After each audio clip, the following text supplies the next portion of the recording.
over to Homa Bay County, where we have Noah Otieno standing by to give us the latest from that end. Good afternoon, Noah.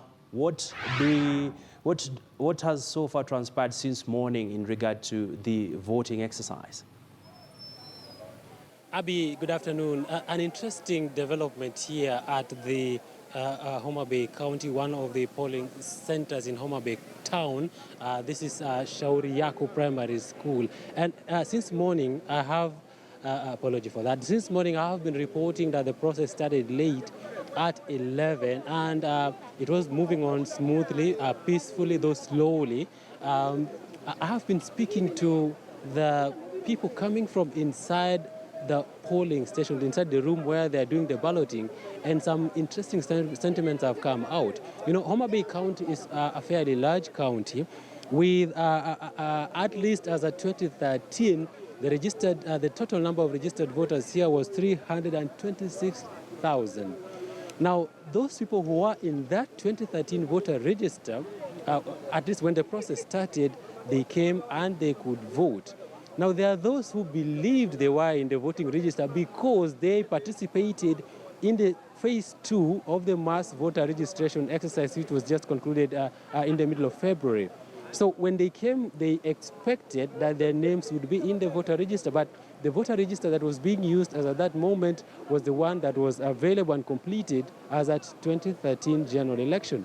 So about 90,000 people who registered in the second process, in the mass voter registration exercise after the 2013 election, was saying that when they came, they were surprised that they were not in the voter register, and then they were told, somebody explained to them, among that number, the 90,000, they have been told that, excuse me, if you participated in the phase 2 of the mass voter registration exercise, then you are not in this voter register. But I think that problem somehow has disappeared because it seems that everybody in the queue is able to vote. I don't know whether all of them are able to find their names in the voter register, but that is what I've heard from them. Also, something I've been told by an ODM insider, which I found very, very interesting. We didn't know this as at last night. Something happened to the transportation, the lorry that had been dispatched from a staging area, from a storage, to transport ballot material to Siaya County. And that is why, as at midnight, the ODM National Elections Board was so convinced that they were good to go in Siaya County, and they had said that Siaya, Homa Bay, and Migori County would go ahead with the nominations process. But when they woke up this morning, they got the news that that lorry that had been dispatched carrying balloting material for Siaya County had been ambushed by goons or thugs that were from Homa Bay County. Interestingly, those goons had assumed that that lorry apparently was the one that was to ferry balloting material to Homa Bay County. They attacked the wrong lorry, the wrong convoy.